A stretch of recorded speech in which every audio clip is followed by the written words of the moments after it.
Iya, terima kasih Anda masih bersama kami di Bicara Kawanua. Kita lanjutkan pembahasan di segmen terakhir ini, masih mengenai refleksi desa. Pak Altin, tadi kita bahas soal BUMDes, kan tadi dibilang BUMDes itu dari masyarakat desa untuk masyarakat desa juga. Kalau koperasi kan jelas kan untuk pembagian ke anggotanya ya sudah cuma untuk yang menjadi anggota. Kalau ada laba dibagi rata. Kalau untuk BUMDes sendiri bagaimana?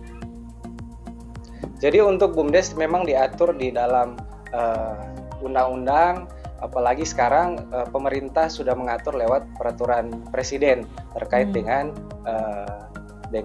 BUMDes itu sendiri, dan yang menentukan pembagiannya itu lewat musyawarah desa juga.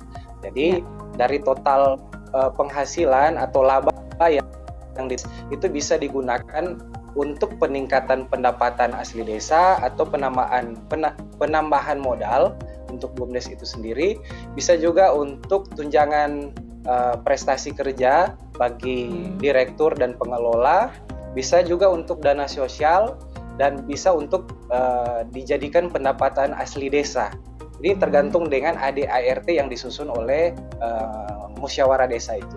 Berarti lagi-lagi cuma untuk pengurus begitu Pak ya? Kalau untuk masyarakat luas lewat dana sosial tadi dikatakan?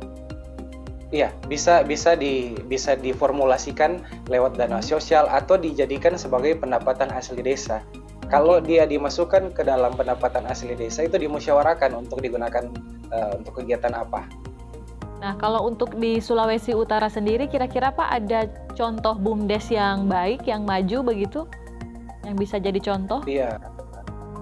Beberapa BUMDes memang di Sulawesi Utara ini sudah menghasilkan, seperti yang saya sampaikan tadi, Desa Atoga Timur itu dikelola lewat BUMDes kegiatan pariwisatanya. Ya, kemudian di Minahasa Selatan ada Desa Tanamon, kapal penangkap ikan dikelola juga oleh BUMDes. Dan banyak juga desa-desa lain yang sudah mengembangkan BUMDes, dan memang ini perlu ditanamkan kepada masyarakat untuk memanfaatkan BUMDes sebagai sebagai lembaga ekonomi yang bisa meningkatkan pendapatan asli desa. Nah, Pak, multiplier efek dari suksesnya suatu BUMDes begitu, Pak? Iya, suksesnya suatu BUMDes memang tergantung dari kegiatan yang dilaksanakan. Kegiatan dipilih atau unit usaha ditetapkan oleh desa, sebaiknya melakukan kajian terlebih dahulu atau melakukan riset kecil. Kadangkala desa terlalu cepat menentukan unit usaha, padahal konsumen atau konsumennya belum diketahui seperti apa.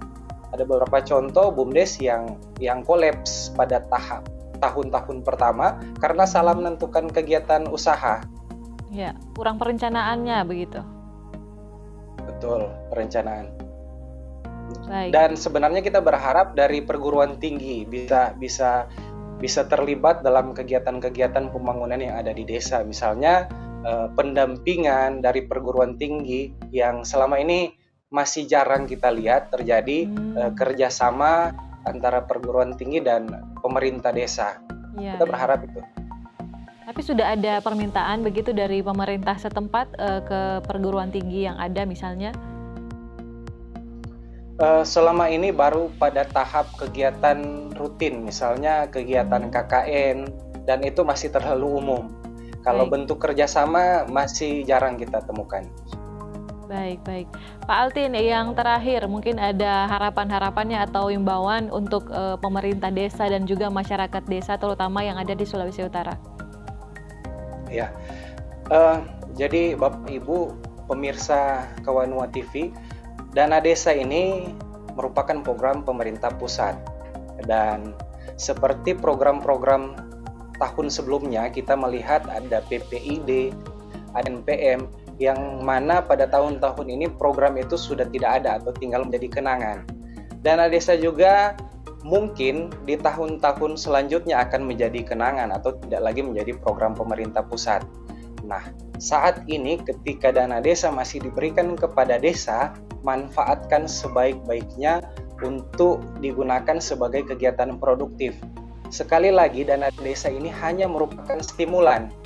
Pemerintah desa diharapkan menciptakan inovasi dalam kegiatan-kegiatan pembangunan agar supaya tidak selamanya bergantung kepada dana transfer dari pemerintah pusat.